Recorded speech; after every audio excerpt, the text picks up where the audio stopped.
반갑습니다. 네. 이따 설교가 다 끝나면 그때도 꼭 앵콜이라고 해주시면 제가 한 번 더 하도록 하겠습니다. 오늘 혹시 우리 류민재 형제 그리고 유현재 형제 이런 귀한 형제들을 기르신 부모님 어디 계십니까? 어디 계시죠? 거기 계시는군요. 저쪽인가요? 네. 제가 너무 많은 또 감동을 받아서 이런 귀한 형제들을 또 기르신 우리 부모님들, 또 우리 박용배 목사님과 우리 뉴라이프 선교교회에 너무 은혜를 많이 받았습니다. 그래서 예배 끝나시면 저를 잠깐 찾아오시면 제 마음의 베스트셀러인 제 책을 하나 선물로 좀 드릴게요. 네, 꼭 은혜 받으시고 더 귀한 자녀로 좀 길러주시면 감사하겠습니다. 반갑습니다. 저는 달라스 리스타트 교회를 담임하고 있는 박형영 목사입니다. 뉴라이프 선교협의회에 이번에 조인하게 되어서요, 우리 존경하는 박영배 목사님 섬김과 돌봄 가운데서 이렇게 더 성장하고 자라는 기회를 얻게 되었습니다. 귀한 여러분과 동역하게 해주신 하나님을 찬송하고 오늘 우리 왕의 말씀을 잘 선포하고 가도록 하겠습니다. 잠시 기도하겠습니다. 하나님, 주님의 교회입니다. 주님의 피값으로 세우신 주님이 너무 사랑하시는 교회입니다. 그러니 주님께서 이 시간 말씀해 주시고 성령 하나님 임재해 주셔서 하고자 하시는 그 말씀을 온전히 대언하게 해 주시옵소서. 무엇보다 오늘 성령 하나님께서 우리의 마음을 다 만져주시고 임재해 주셔서 하나님 역사하여 주셔서 이 예배 가운데 놀라운 은혜 역사가 있게 해 주시옵소서. 예수 그리스도의 이름으로 기도합니다. 아멘. 제가 20살 때 충청도에 있는 영동이라고 하는 지방의 농촌 봉사활동을 제가 떠난 적이 있습니다. 그런데 그 당시에는 이 대학생들, 고등학생들이 한두 살 차이 나는 게 굉장히 자기들끼리 이제 선배, 후배 이런 것들이 강한 문화가 있었어요. 그래서 어떤 한 살 많은 형님이 자기가 작년에 이 농촌 봉사활동을 미리 갔다 왔고 자기가 경험이 있기 때문에 나만 따라와라, 내가 잘 가르쳐 주겠다, 그렇게 해서 많은 후배들의 이 기대감을 받으면서 이 어떤 할머니의 밭으로 저희가 갔습니다. 예배를 다 드리고 이제 할머니의 일손을 돕기로 했는데 고구마 밭에 처음 저희가 이 파송을 받았어요. 그래서 이 고구마 밭에서 저희가 그날 해야 되는 일은 고구마가 잘 자랄 수 있도록 잡초들을 이렇게 다 뽑는 그 일이었습니다.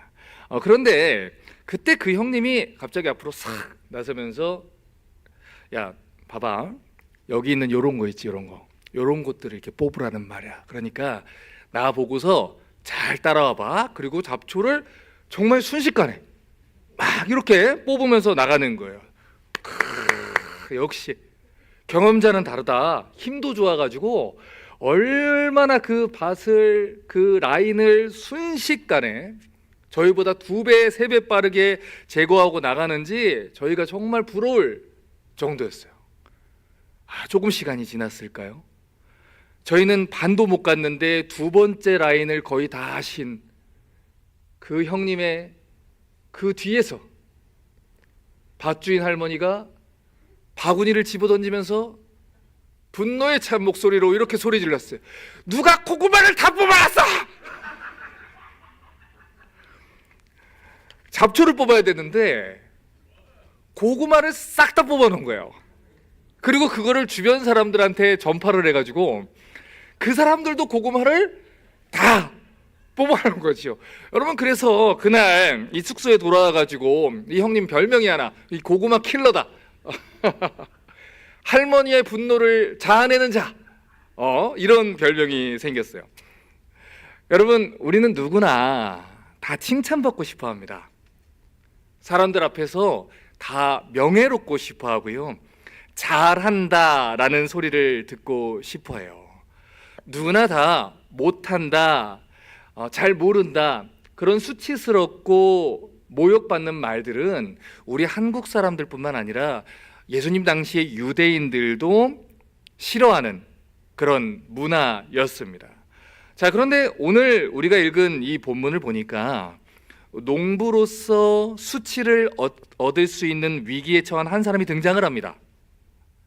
누가복음 13장 6절부터 9절을 보니까 예수님이 한 가지 비유를 주셨는데, 예수님 당시에 유대인들은 대부분 농사를 참 많이 지었어요.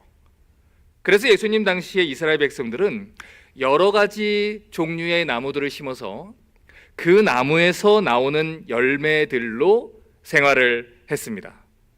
포도나무나 감람나무나 무화과나무 같은 것들을 심어서 음식과 기름, 그리고 물을 대신할 수 있는 음료 등을 얻어서 생활을 했는데, 한 가지 우리가 주목해 봐야 하는 사실은 그 당시는 로마의 식민지였다라는 것이지요.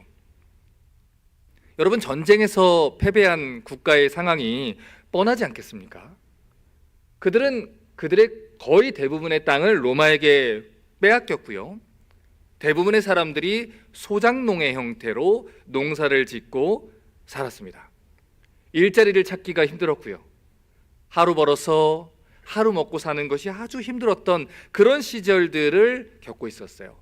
그러니 누군가에게 혹시라도 일정한 작은 땅이 생기게 되면 자기에게 주어진 그 작은 땅에서 최대한 비싸고, 그리고 또 열매를 많이 맺고 쓸모 많은 그런 작물들을 심어서 정성껏 기르는 것이 지혜로운 농부의 덕목이었다라는 것이죠. 그 당시 이스라엘에서 가장 귀하게 여겼던 나무들은 포도나무입니다. 감람나무 같은 나무였어요. 올리브나무라고 얘기를 하지요. 이 나무들이 얼마나 귀하게 여김을 받았냐면, 예루살렘 성전에서 번제물을 태울 때 나무가 필요하지 않습니까? 그런데 그때 보통 다른 나무들은 다 사용할 수 있어도 절대 포도나무와 올리브나무는 사용해서는 안 된다 할 정도로 굉장히 귀한 취급을 받았습니다. 이유는 한 가지예요. 그것이 이스라엘 사람들이 살아가는 데 있어서 아주 중요한 음료와 또 기름을 제공한다라는 이유 때문이었어요. 우선 이 감람나무의 열매는 먹는 데도 쓰이지만 그 기름을 짜서 치료할 때도 사용을 하고요. 또 등유로 만들어서 연료로도 사용을 했습니다. 게다가 이 감람나무는 굉장히 번식력이 좋아요.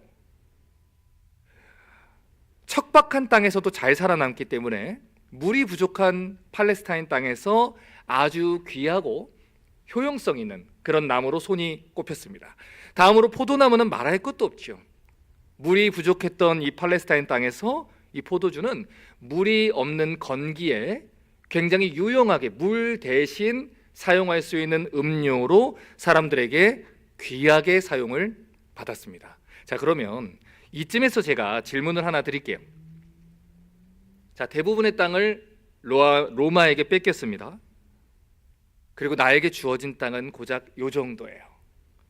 그러면 여러분이라면 무슨 나무를 심겠습니까? 포도나무나 감람나무를 심는 것이 상식이었다라는 것이지요. 자, 그런데 오늘 누가복음 13장 6절을 보니까 이 비유가 이렇게 시작됐어요. 이에 비유로 말씀하시되 한 사람이 포도원에 무화과 나무를 심은 것이 있더니 게다가 와서 열매를 구했는데 얻지 못했다. 한 사람이 포도를 심기 위해서 준비된 포도원이라는 곳에 무화과 나무를 심었다라는 것이죠. 아니, 지금 열매가 얼마나 귀한데, 게다가 땅이 얼마나 귀한데, 귀한 포도나무를 심어야 되는 포도원에다가 무화과 나무를 심었고, 그것만으로도 사람들의 비난을 받을 일이었는데 7절을 보니 또 이렇게 얘기합니다. 포도원 지기에게 이르되 내가 3년을 와서 이 무화과 나무에서 열매를 구하되 얻지 못하니 찍어버려라. 어찌 땅만 버리게 하겠느냐. 여러분, 지금 이 무화과 나무가 몇 년 동안 열매를 맺지 못했다고 하죠? 3년 동안 열매를 맺지 못했다라는 거예요. 여러분, 원래 무화과 나무는 열매를 굉장히 많이 맺는 나무입니다. 비록 포도나무나 감람나무에게는 그 가치가 조금 밀릴지는 모르겠지만, 특별히 이스라엘에 있는 무화과 나무는 많으면 1년에 5번까지도 열매를 맺는데요. 그러니 가난한 사람들에게 있어서 이 무화과 나무는 식량으로 쓰기에 너무너무 소중한 그런 나무였다라는 것이죠. 하지만 아무리 소중하다고 해도 그 가치가 포도나무를 넘어서지는 못하고요. 게다가 3년 동안 열매를 맺지 못했다라는 것은 그거는 땅을 낭비하고 버리는 일이었다라는 것이지요. 땅을 빼앗긴 상태입니다. 그리고 그 나무를, 길을, 물도 부족한 팔레스타인 땅입니다. 그러면 차라리 열매 맺지 못하는 나무는 빨리 뽑아버리고 그곳에 포도나무나 감람나무를 심는 것이 이득이라는 것이죠. 그래서 어느 날 주인이 그 포도원에 찾아왔다라는 거예요. 그리고 그 열매 맺지 않는 무화과 나무를 찍어서 태워버려라 라고 했다라는 것이죠. 내가 얼마나 많은 시간을 주었냐라는 거예요. 원래 이곳은 네가 심겨지면 안 되는 그런 곳이라는 거예요. 너는 여기에 심겨지면 안 되는 나무라는 것이죠. 그런데도 내가 심어 주었는데 너는 지금까지도 내가 오래 기다렸는데 열매를 맺지 않았다라는 것입니다. 그러니 찍어버리겠다라는 것이죠.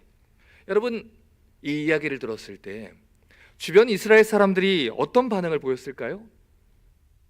아유, 이제야 정신이 들었네.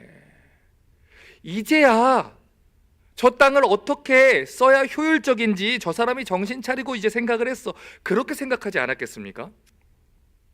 여러분, 어제도 말씀드렸지만 유대인들의 문화는 체면 문화입니다.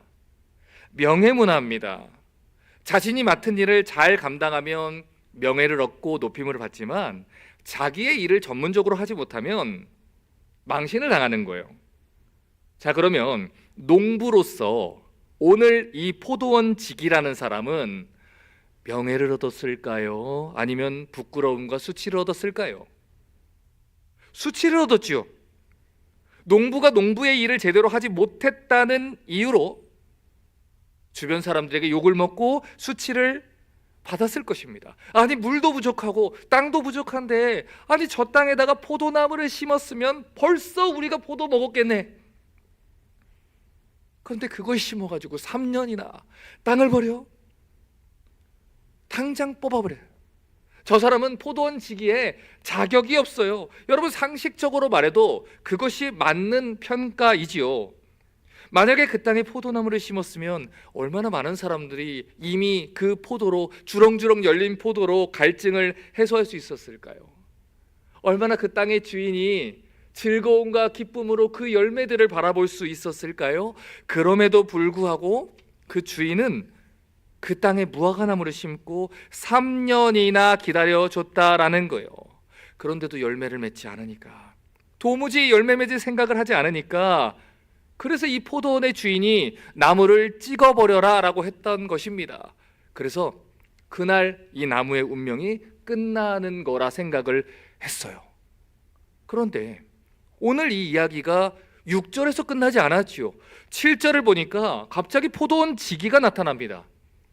지금까지 그 포도를 기르고 물을 주었던 책임자가 나타나십니다. 그리고 나무를 찍어버려라 라고 하는 그 주인을 가로막고 서서 이 포도원 지기가 말합니다. 8절과 9절입니다. 대답하여 이르되 주인이여, 금년에도 그대로 두십시오. 내가 두릅하고 거름을 줄 것입니다. 이후에 열매가 열면 좋거니와 그렇지 않으면 그때 가서 그때 찍어 버리소서. 여러분, 이 비유의 결말이 어떻게 끝난다고요?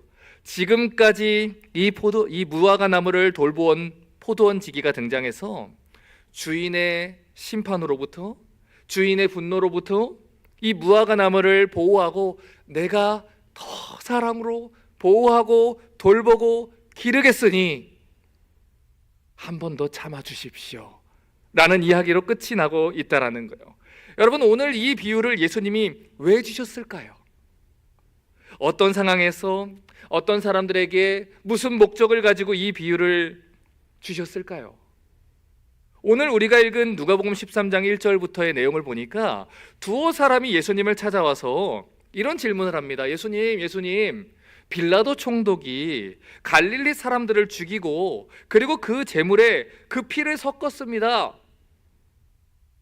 지금 여기에서 왜 난데없이 빌라도와 갈릴리 사람들의 이야기를 꺼내냐면 유대인들이 가지고 있었던 신학과 사상이 거기 담겨져 있었기 때문이요. 여러분, 유대인들은요, 인과관계로 인생을 이해합니다. 우리 한국 사람들하고 굉장히 비슷해요. 우리 한국 속담에 이런 속담이죠. 아니 땐 굴뚝에 연기 나랴. 원인이 있으니까 결과가 있다. 죄를 지었으니 심판을 받은 것이다. 이런 이해를 가지고 있는 거예요.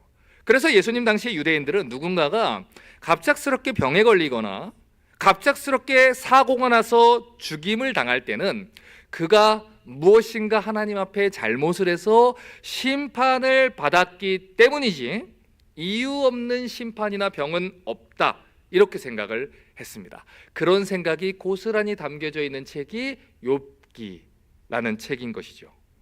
자, 그런데 오늘 예수님을 찾아온 사람들이 빌라도에 의해서 죽임을 당한 갈릴리 사람들에 대한 이야기를 했어요. 또 어느 날 건물이 무너져서 죽임당한 사람들의 이야기를 했어요. 그러니까 이 사람들은 하나님께 범죄했기 때문에 심판을 받은 거예요, 이런 얘기를 했다라는 것이죠.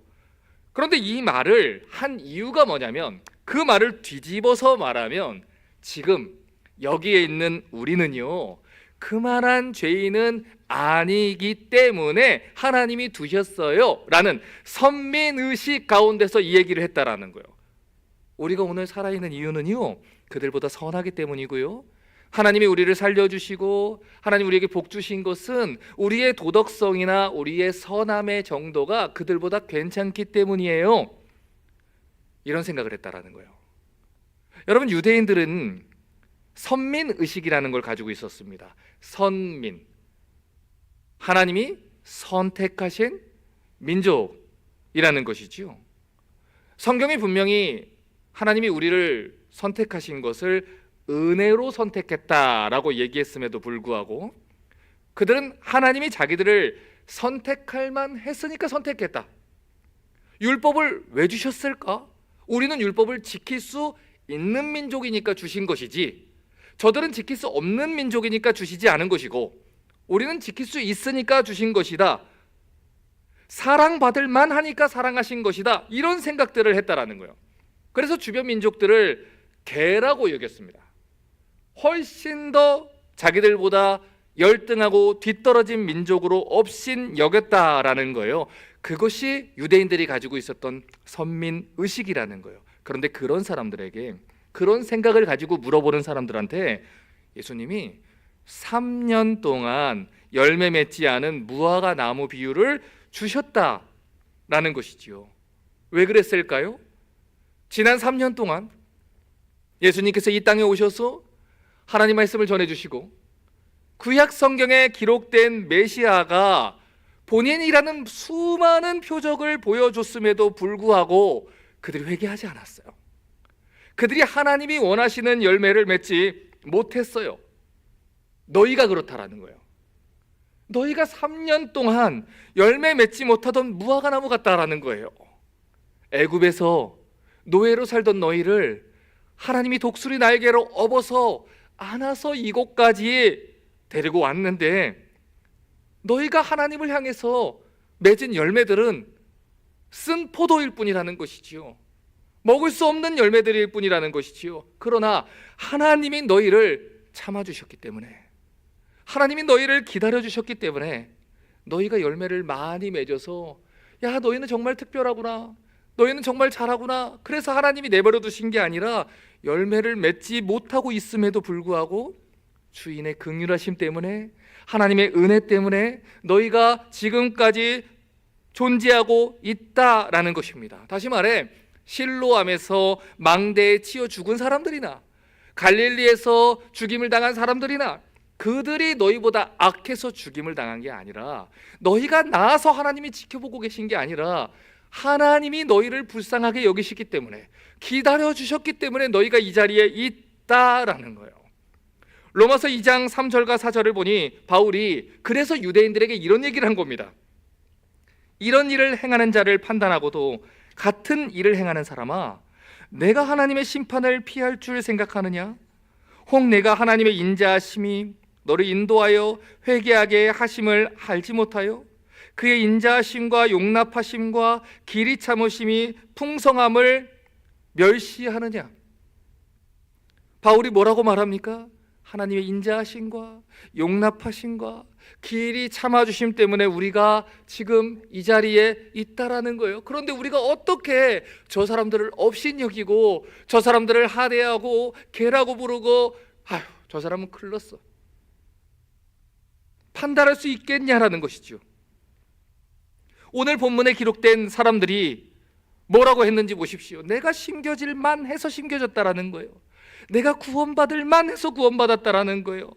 망대에 치어 죽은 자들이나 빌라도에 의해서 죽은 자들은 죄를 지었기 때문에, 죽을 만했기 때문에, 멸망당할 만했기 때문에 심판받은 것이라고 했다라는 거예요. 하지만 나는 해당 사항이 없다라는 거죠. 나는 선하기 때문에, 구원받을 만했기 때문에, 하나님이 나를 사랑할 만했기 때문에 사랑했다라는 거예요. 그런데 그런 자들에게 오늘 예수님이 말씀하십니다. 하나님이 사랑하셨기 때문에, 하나님이 참아주셨기 때문에 너희가 그 자리에 있는 것이다.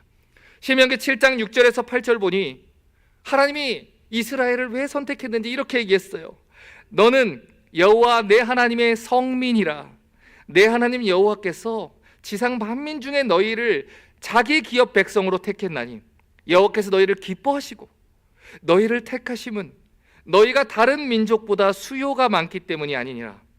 너희는 오히려 모든 민족 중에 가장 적으니라.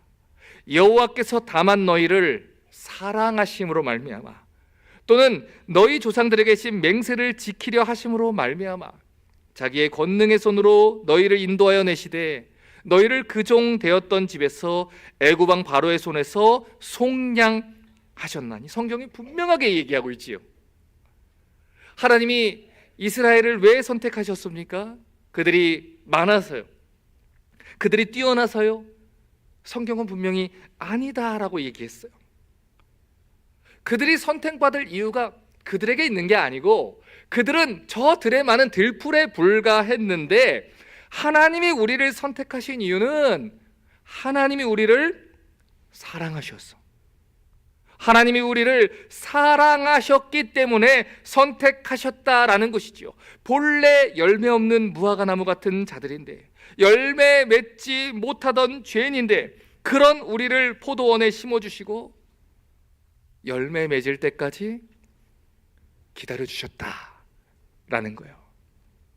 여러분, 제가 처음 미국에 오기 전에 존경하던 한 교수님을 찾아가서 펑펑 울었던 적이 있어요.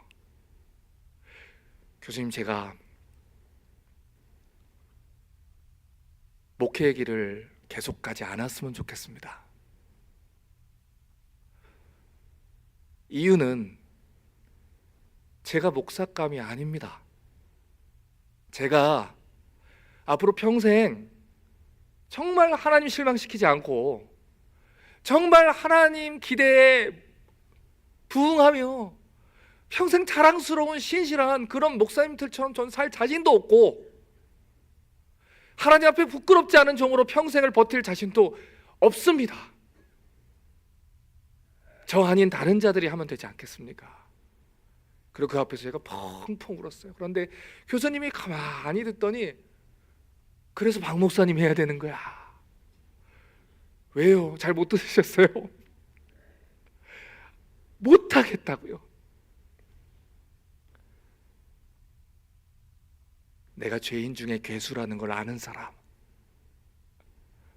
내 능력이 아니라 하나님, 내가 할 수 없어요. 나는 아무것도 할 수 없어요. 그러니 하나님 나를 붙잡아 주시지 않으면 나는 아이들의 훌륭한 부모가 될 수도 없고, 교회의 신실한 목회자도 될 수도 없고, 한 사람의 크리스천으로서 주를 단 하루도 따라갈 수 없어요. 나는 하나님의 은혜가 필요해요. 평생을 하나님만이 나의 비빌 언덕이십니다 라고 하나님을 찾는 사람, 그 사람이 목사가 되어야 그를 보고 쫓아가는 다른 사람들도 그렇군요. 목사님, 내가 넘어지고 쓰러지지만 잘한 거 하나 없지만 열매 하나 없지만 하나님 그럼에도 불구하고 3년 동안 나를 참아주신 것처럼, 그럼에도 불구하고 나를 위해 주님 죽어주신 것처럼 하나님 나를 참아주신 그 주님의 은혜를 깨달아 내가 또 다른 하루를 살 수 있는 힘을 얻게 되겠군요. 자신의 의로움과 자신의 대단함에 신앙생활의 토대를 두는 게 아니고, 내가 정말 주님 앞에 죄인 중에 괴수이나 감히 주님의 찬양을 부를 수 없는 자이나 하나님 오늘도 나를 이곳에 보내셔서 주님 예배를 부르게 하셨사오니 내가 목사라서가 아니라, 내가 사모라서가 아니라 내가 하나님의 사랑받는 자녀이기 때문에 기꺼이 열매 맺지 못한 나의 가지를 주님 앞에 올려드립니다. 하나님, 나는 열매 없습니다. 열매 맺지 못했고 앞으로도 어쩌면 드릴 게 없을지 모릅니다. 하지만 의지할 건 단 하나, 나의 비빌 언덕 단 하나, 나의 포도원 지기신 주 예수 그리스도의 보혈을 의지하오노니 나를 영원토록 참아 주시옵소서. 여러분, 이것이 하나님이 우리에게 바라시는 기도라는 것입니다. 오늘 얼마나 기쁜 소식이 주어졌습니까? 오늘 본문의 이야기가 나무를 찍어버리겠다라는 말로 끝나지 않았어요. 누가 그 앞을 막아섰습니까? 포도원 지기가 막아섰습니다. 3년 동안 물을 주고 돌보았는데도 열매 맺지 않은 나무예요. 차라리 그 나무를 찍어버리는 것이 포도원 지기의 명예를 지키는데 좋습니다. 그런데 그 포도원 지기가 그 열매 맺지 못하는 나무를 위해서 또다시 수고와 수치당함을 자청했다라는 거예요. 3년 동안 가르쳤습니다. 3년 동안 기적을 벌였습니다. 3년 동안 품었습니다. 그러나 그들이 예수님을 조롱했고 죽이려고 했습니다. 그리고 이제는 예수님을 발가벗겨서 창으로 찌르고 머리를 흔들고 조롱하며 유대인의 왕이여 내려오라라고 조롱하고 있습니다. 그런데 그들을 위해서도, 그 나무 위에서도 아무런 열매 맺지 못하는 그 나무 위에 올라가셔서, 죽은 나무 위에 올라가셔서 말씀하십니다. 아버지, 그들을 용서해 주십시오. 그들이 무엇을 하는지를 모릅니다. 마지막 순간까지도 손을 펴시고 열매 맺지 못하는 우리를 위해 주인의 분노를 가로막으셨다라는 것입니다. 여러분, 여전히 우리는 하나님 앞에 부끄러운 자들입니다. 여전히 오늘도 말씀대로 살지 못하는 연약한 자입니다. 그러나 끝까지 우리를 참으시고 끝까지 우리를 기다려주시고 견뎌주신 포도원 지기 예수 그리스도의 사랑 때문에 우리의 구원이 안전한 것입니다. 우리 중에 죄 없는 사람이 누가 있습니까? 우리 중에 완전한 사람이 누가 있습니까? 구약의 율법대로 거룩하신 하나님 기준대로라면 우리는 모두 다 불에 살라져야만 마땅한 자들입니다. 그런데도 오늘 이 자리에 있을 수 있는 것은 우리에게 포도원 지기이신 주 예수 그리스도의 죽기까지 사랑하신 돌보심과 공급하심이 있기 때문입니다. 우리 뉴라이프 선교교회 하나님이 사랑하시는 교회입니다. 맞습니까? 뉴라이프 선교교회 하나님의 밭에 옮겨 심겨진 교회입니다. 맞습니까? 뉴라이프 선교교회는 오직 하나님 한 분밖에 비빌 언덕이 없는 그런 교회입니다. 맞습니까? 순서를 그러나 바로 하자라는 거예요. 우리가 잘했기 때문에 사랑하신 게 아닙니다. 우리가 무엇인가를 가지고 있기 때문에 밭에 심어주신 것이 아닙니다. 우리가 잘 못했을 때도, 연약할 때도, 무너졌을 때도 그리스도께서 우리를 사랑하심으로 우리가 오늘 이 자리까지 걸어올 수 있었던 것입니다. 그러니 넘어져도 괜찮습니다. 실패해도 괜찮습니다. 주저하고 신음하고 하나님 더 못하겠습니다라고 원통하게 소리 지르는 순간들이 와도 괜찮습니다. 그때도 우리 주 예수 그리스도께서 우리를 일으키셨고, 다음에도 우리 주 예수 그리스도께서 우리를 일으켜 주실 것입니다.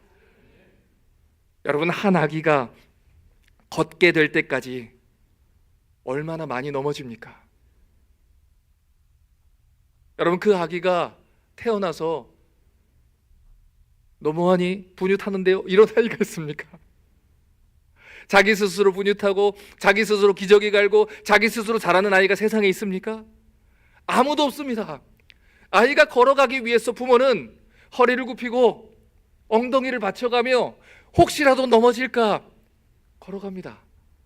아이가 넘어질까 손을 꼭 잡고 발을 헛디딜 때는 바로 부모가 손을 잡아서 일으킵니다. 그 부모의 손길로 인해서 우리가 오늘 이 자리까지 있는 거 아니겠습니까? 그 부모가 비빌언덕 되어주셨기에 오늘 이 자리까지 있는 것 아니겠습니까? 나이가 들어도 30이 돼도 40이 돼도 그 자녀를 걱정하는 부모의 섬김과 돌봄 때문에 우리의 자녀들이 이 자리까지 있는 것 아니겠습니까?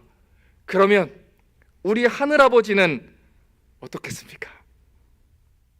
이제는 너 혼자 해봐라. 이 정도면 되지 않겠니?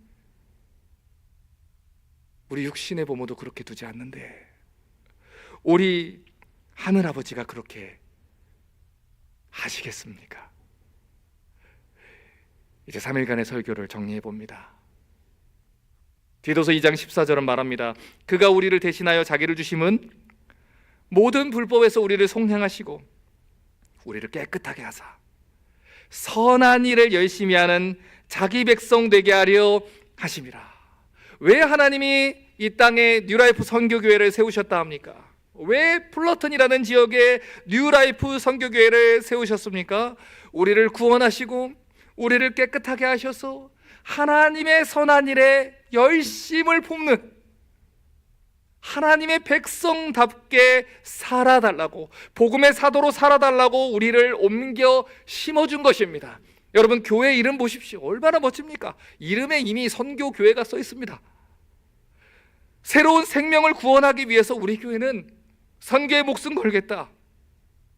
그 일을 위해 지금까지 얼마나 우리 박용빈 목사님과 사모님, 그리고 이 교회 장로님, 권사님들, 우리 안수지 수사님들, 성도님들 얼마나 수고했겠습니까? 우리의 것들을 나눠주고 우리의 시간들을 세워서 교회를 세우고 목회자를 세우고 얼마나 많은 희생과 헌신을 하며 지금까지 여러분 교회를 섬겨 왔겠습니까? 하지만 여러분, 늘 좋기만 하셨겠습니까? 늘 행복한 순간만 있었겠습니까? 우리 목사님과 사모님이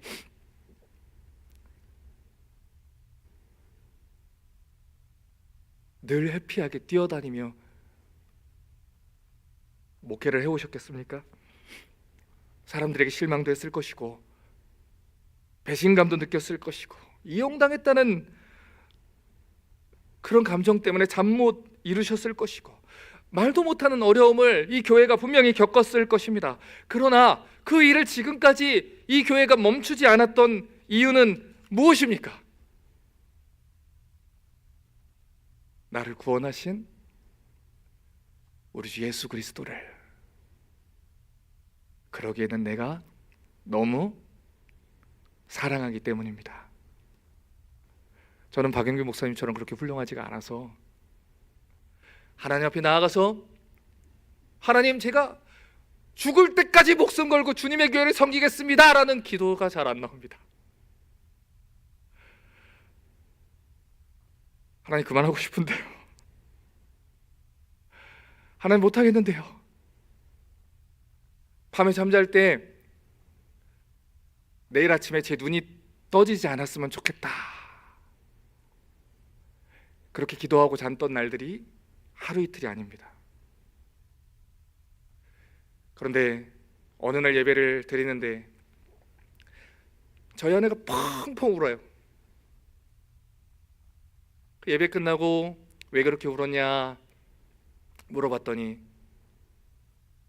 맞아 여보, 나는 예수님 때문에 이거 하는 거야.